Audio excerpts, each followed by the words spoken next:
ओम नमो शिवाय। सच्चे दरबार की जय। जय माता की। मित्रों, मेरा नाम युधिष्ठिर है और मैं अपने जीवन विकास के लिए भगवान विष्णु के 24 अवतारों की कथा करते हुए उसमें से भगवान श्री कृष्ण के अवतार की कथा का पार्ट 2 आज हम लोग अध्ययन कर रहे हैं, पठन कर रहे हैं और अपने जीवन का उसमें से कुछ अच्छा ग्रहण करके विकास करने का प्रयास करेंगे।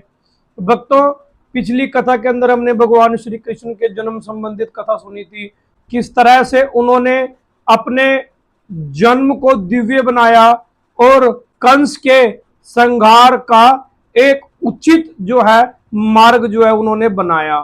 उसके बाद आइए अब देखते हैं आगे। अगर आपने अभी तक हमारे चैनल को, फेसबुक पेज को आपने फॉलो नहीं किया तो फॉलो कर लिया। अगर आप यूट्यूब पर है तो कृपया कृपया करके हमें सब्सक्राइब जरूर कीजिए ताकि हमें और ऊष्मा मिल सके और हम अपने कार्य को जो है वो निर्विघ्न रूप से और आप सभी की आशीर्वाद से पूर्ण कर सके। तो आइए शुरू करते हैं हम आज की वीडियो को।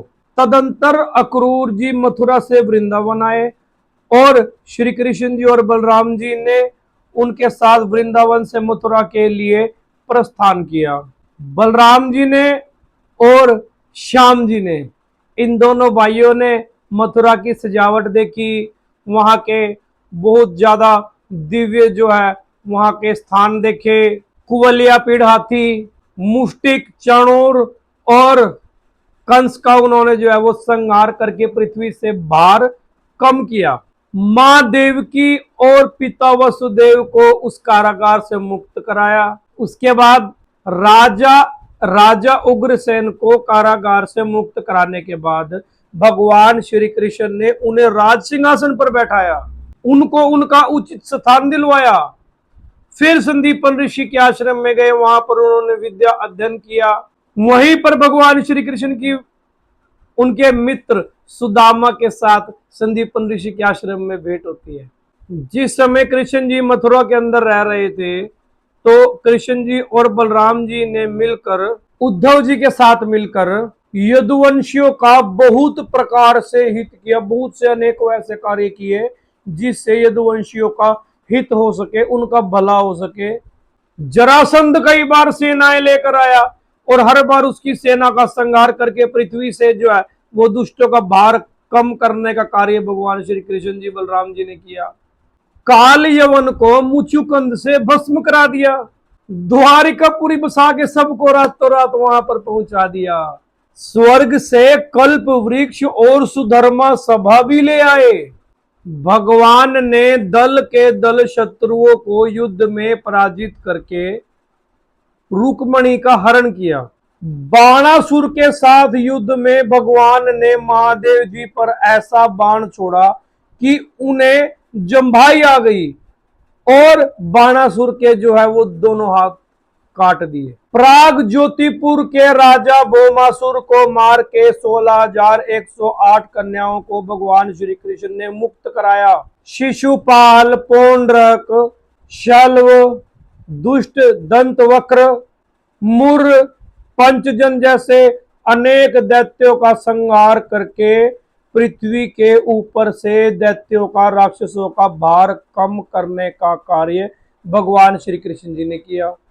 महाभारत के युद्ध के अंदर भगवान श्री कृष्ण ने पांडवों को निमित्त बनाकर बहुत बड़ा कार्य भगवान श्री कृष्ण ने स्वयं आगे होके किया।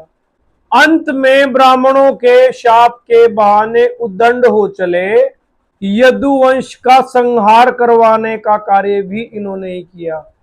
श्री उद्धव जी की जिज्ञासा पर संपूर्ण ब्रह्म ज्ञान, आत्म ज्ञान एवं धर्म ज्ञान का निरूपण किया।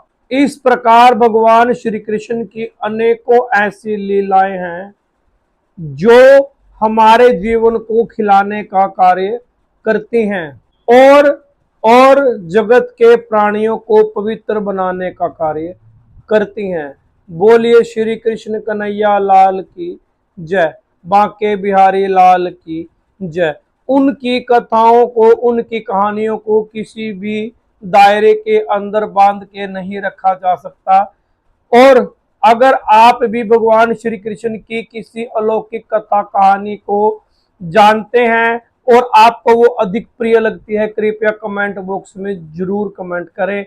तब मिलेंगे आपको अगली कथा के अंदर। और हाँ, अगली कथा महात्मा बुद्ध के विषय में होने वाली है, तो जुड़े रहिएगा हमारे साथ। सब्सक्राइब करिएगा यूट्यूब पर, फेसबुक पर हमें फॉलो करिएगा और हमारा साथ दीजिएगा। कमेंट बॉक्स में जय श्री कृष्ण जरूर लिखिएगा। ओम नमः शिवाय। सच्चे दरबार की जय। जय माता की।